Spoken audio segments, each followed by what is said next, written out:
పశ్చిమ గోదావరి జిల్లాకు రీచ్ అయినా చదివినానే తెలుగు మీడియం. Okay okay. ఇప్పుడు మనం వెస్ట్ గోదావరిలో నర్సాపురంలో అయితే రీచ్ అయ్యాము ఇప్పుడే. సో ఇదిగోండి మా బ్యాచ్ మా వెనకాల. ఇప్పుడే మేము Narsapuram municipal office guest house లో అయితే ల్యాండ్ అయ్యాం. చూడండి గెస్ట్ హౌస్ ఎలా ఉందో చూసారా. రండి మనకి ఇచ్చిన గెస్ట్ రూమ్స్ అయితే ఎలా ఉన్నాయో మనం చూసేది.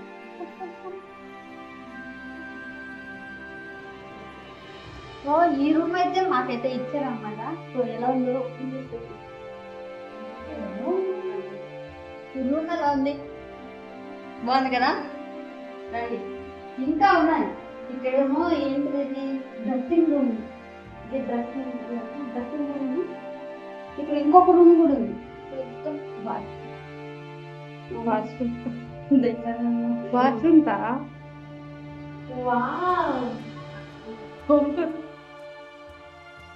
బాత్రూమ్ ఏంట్రా ఎంత పెద్దగా ఉంది. నాకు ఇది భయం అయిపోయింది. అదేంటో చదువుతుంది. ఓ ఇదేంటో చూద్దాం. ర్యాక్స్. Okay okay. ఇంకో రూమ్ ఇది కూడా ఒక రూమ్.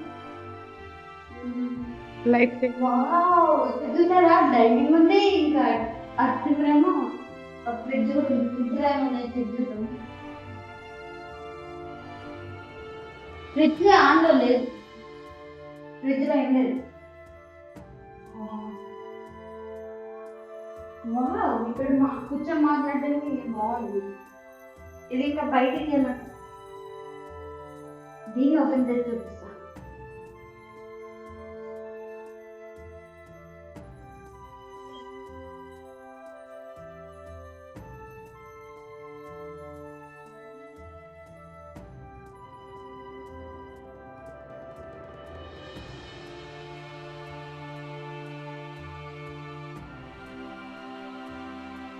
నరసాపురం గోదావరి నది ఒడ్డున ఉండే ఒక అందమైన పట్టణం. మేము చూసిన అద్భుతమైన ప్రదేశాలలో ఒకటైనదే ఇక్కడి కొండలమ్మ దేవాలయం. ఈ ఆలయానికి ఎంతో చారిత్రక విశేషం ఉంది. స్థానికులు ఈ అమ్మవారిని ఎంతో శక్తివంతమైన దేవతగా నమ్ముతూ ఉంటారు. ఈ దేవాలయం గోదావరి నది ఒడ్డున ఉండడం వలన ఇక్కడికి వచ్చి దేవతను దర్శించడంతో పాటు ఎంతో ప్రశాంతతని పొందుతారు. కొండాలమ్మ అమ్మవారి దర్శనం ముగిసిన తర్వాత నరసాపురం గోదావరి పుష్కర్ ఘాట్ కి అయితే మేము వెళ్ళాము. పుష్కర్ ఘాట్ దగ్గర వీచే ఆ చల్లని సాయంత్రపు గాలి అలల చప్పుడు మనసులోని ప్రశాంతతను రెట్టింపు చేస్తాయి. ఫ్యామిలీతో ఫ్రెండ్స్ తో సాయంత్రం గడపడానికి ఇది బెస్ట్ స్పాట్ అవుతుంది. సూర్యుడు అస్తమిస్తున్న వేళ గోదావరి నది బంగారంలా మెరిసిపోతూ కనిపిస్తూ ఉంటుంది. అంతేకాదు మన భారతదేశంలో నదులను ఎక్కువగా పుణ్య నదులుగా భావిస్తూ ఉంటారు. అందుకని ఇక్కడ స్నానాలు ఆచరిస్తే ఉన్న పాపాలు తొలగిపోతాయని నమ్మకంగా ఉంటారు. దానికి ప్రతిరూపంగా ఇక్కడ గోదావరి నదిని పూజిస్తున్నట్లుగా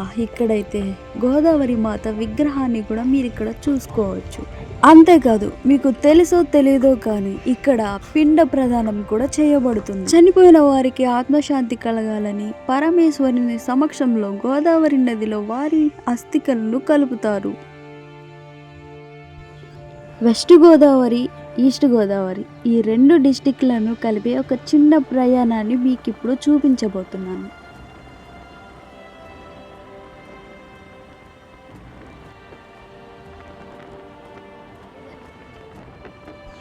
ఇప్పుడు మనం చూడబోయేదే నరసాపురంలోని ఒక ప్రత్యేకమైన ప్రయాణం గురించి. గోదావరి నదిలోని పంటి ప్రయాణం. గోదావరి నది దాటడానికి ఇక్కడ వాడే ఈ పెద్ద పంటి మీద ప్రయాణం చేయడం ఒక అద్భుతమైన అనుభవం. మనుషులతో పాటు బైకులు, వాహనాలు కూడా ఈ పంటి మీద నది దాటించడం చూస్తుంటే చాలా ఆసక్తిగా అనిపించింది. నది ఒడ్డున చల్లని గాలి పీల్చుకుంటూ ఎదురొడ్డున ఉన్న సకినేటిపల్లి ప్రకృతి అందాలను చూస్తుంటే కలిగే అనుభూతిని మాటల్లో చెప్పలేము. అంతేకాదు నరసాపురంలో నాకు ఒక గొప్ప అనుభూతినిచ్చింది. ఏమిటంటే సెప్టిక్ ట్యాంక్ క్లీనర్స్గా మహిళలు ముందు ఉండడం నాకు చాలా గొప్పగా అనిపించింది. మొత్తానికి మా నరసాపురం ట్రిప్ ప్రకృతి అందాలతో ఎంతో సంతోషకరంగా సాగింది. మీరు కూడా ఎప్పుడైనా పశ్చిమ గోదావరి జిల్లా వెళ్తే ఖచ్చితంగా నరసాపురం కొండాలమ్మ గుడి, పుష్కర్ ఘాట్ పంటి ప్రయాణాన్ని మిస్ కాకుండా ఎక్స్పీరియన్స్ చేయండి.